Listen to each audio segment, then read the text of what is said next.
कैदी हर दिन चावल अपने मुंह में छुपा लेता था। जब सेल में वापस आता तो मुंह से चावल निकालकर एक बाल्टी में जमा करता था। उसे और बहुत सारे चावल जमा करने थे। लेकिन एक दिन कैदी ने सुना कि गार्ड सभी कैदियों को मारने वाले हैं। उस दिन से सभी कैदियों ने जेल से भागने का फैसला किया। इस पूरी जगह पर केवल एकमात्र यही कील थी। कैदी ने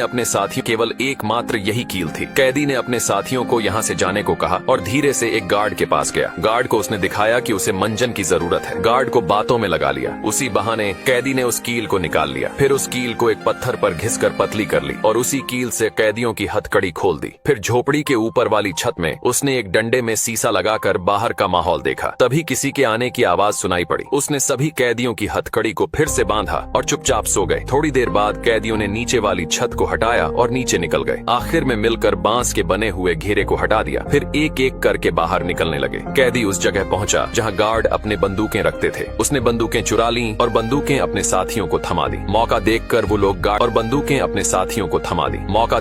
लोग गार्ड के पास आए। सभी गार्ड भोजन कर रहे थे और कैदी उन पर गोलियां बरसाने लगे। सभी गार्ड मारे गए, केवल एक को छोड़कर जिसकी हाइट 2 फुट की थी, क्योंकि वो किसी को कुछ नहीं बताएगा। कैदी वहां से कुछ जरूरी सामान लेकर घने जंगलों की तरफ भाग गए। जंगल में जोरों की बारिश होने लगी। सभी ने बारिश का पानी मजे से पिया और भूख लगने पर वही वाले चावल खाने लगे जो कैदी रोज छुपाता था। लेकिन तेज बारिश की वजह से वो सभी बह गए। पर उन्होंने बांस की नाव बना ली, पर तेज बहाव से नाव बहकर नीचे गिर गई। सभी कैदी एक दूसरे गांव में पहुंच गए। कुछ देर बाद आदमी को एक हेलीकॉप्टर दिखाई दिया। वो उछलकर उनको पुकारने लगा, लेकिन हेलीकॉप्टर चला गया। कैदी ने फटाफट एक लकड़ी रगड़कर आग बनाई। उस आग से एक झोपड़ी जला दी। थोड़ी देर बाद हेलीकॉप्टर फिर से आया। कैदी जोर जोर से चिल्लाने लगा, लेकिन इस बार वो लोग इस पर गोलियां चलाने लगे। कैदी डर कर नीचे लेट गया। कुछ दिन बाद एक प्लेन आया। कैदी उनको केले का पत्ता दिखाने लगा, लेकिन कोई फायदा नहीं हुआ। थोड़ी देर बाद वही हेलीकॉप्टर आया। ये कैदी इन्हीं का साथी था जो किसी मिशन पर निकला था, पर इसका लड़ाकू विमान क्रैश हो गया था और नक्सलियों ने इसे बंदी बना लिया था। हेलीकॉप्टर ने कैदी को रेस्क्यू कर लिया।